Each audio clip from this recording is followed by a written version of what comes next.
আসসালামু আলাইকুম ওরহমতুল্লাহ। আলহামদুলিল্লাহি সাহিবিল জালালা ওয়াসসালাতু ওয়াসসালামু আলা মান লা নাবিয়্যা বা'দা। যে যেখান থেকে দেখছেন আপনাদের প্রিয় অনুষ্ঠান বরকতময় সাহারি দারুস সুন্নাহ ইন্টারন্যাশনাল মাদ্রাসা নিবেদিত বাংলা টিভির নিয়মিত আয়োজন, আপনাদেরকে স্বাগত, প্রীতি, শুভেচ্ছা ও অভিনন্দন। প্রিয় দর্শক, আজকে শুনবো একটি গুরুত্বপূর্ণ বিষয়ের আলোচনা, জীবন ঘনিষ্ঠ একটি বিষয় যেটি আমাদের জীবনের অত্যন্ত গুরুত্ব এবং যেটা ফরজ বিধান, সে বিষয়ে আমরা আলোচনা করব। জাকাতের গুরুত্ব এবং সদাকাতুল ফিতরের ফজিলত।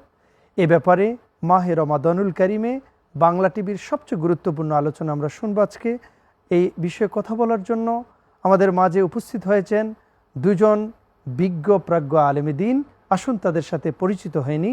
আমার ডানে রয়েছেন হযরত মাওলানা মুসা কালিমুল্লাহ, লেকচারার, জামিয়ায়ে মুজাদ্দিদি আল ফেসানি তাহিলি মাদ্রাসা, হাসনাবাদ, ঢাকা।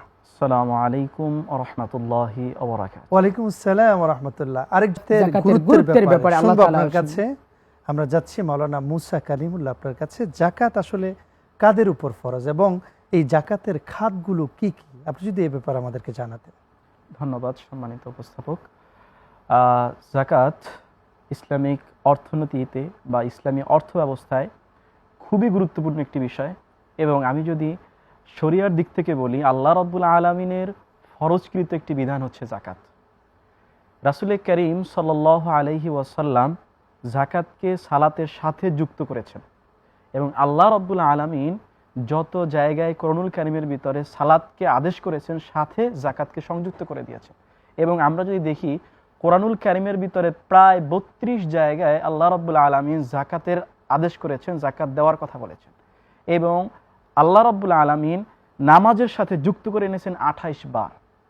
এবং একটা নয়, দুইটা নয়, কোরআনুল কারীমের প্রায় 114টা সূরার ভিতরে 19টা সূরার ভিতরে আল্লাহ রাব্বুল আলামিন সরাসরি যাকাত ফরজ করার আয়াত দিয়েছেন এবং যাকাত আবশ্যক করেছেন।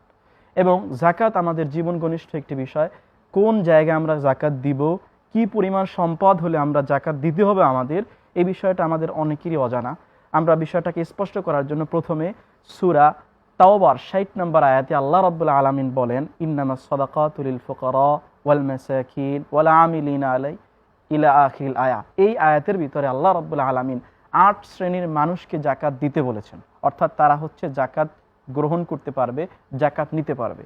আর আল্লাহ রাব্বুল আলামিন যাদের উপরে যাকাত আবশ্যক করেছেন, আল্লাহ রাব্বুল আলামিন যাদের উপরে যাকাত আবশ্যক করেছেন তারা হচ্ছে এই উম্মায়ের আগনিয়া। যারা, কোরআনের শব্দ যদি আমি বলি সেটা হচ্ছে আগনিয়া। আল্লাহ রাব্বুল আলামিন বলেছেন যারা ভিত্তবান, সম্পদশালী, ধনী ব্যক্তি, তাদের উপর আল্লাহ রাব্বুল আলামিন যাকাত ফরজ করেছেন। কিভাবে ফরজ করেছেন?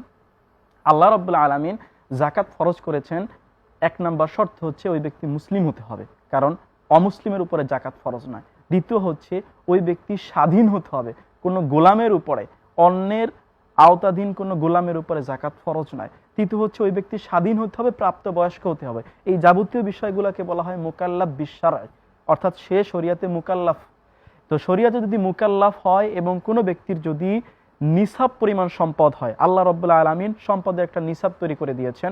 রাসূল করিম সাল্লাল্লাহু আলাইহি ওয়াসাল্লাম ব্যাখ্যা করে গিয়েছেন হাদিসের ভিতরে, ওই নিসাব পরিমাণ সম্পদের যদি সে মালিক হয়, এবং রাসূল করিম সাল্লাল্লাহু আলাইহি ওয়াসাল্লাম বলেছেন হাত্তা ইয়াহুলা আলাইহিল হাউল, এর উপরে যদি একটা বছর অতিক্রম হয় তাহলে ওই ব্যক্তির উপরে যাকাত ফরজ। মানে কত টাকা হলে যাকাত হবে এ ব্যাপারে শুনবো আপনার কাছে, তবে নিতে হচ্ছে একটু ছোট্ট বিরতি। প্রিয় দর্শক, শুনছিলেন অত্যন্ত জীবন ঘনিষ্ঠ একটি বিষয়, যাকাতের গুরুত্ব এবং সাদাকাতুল ফিতরের ফজিলত।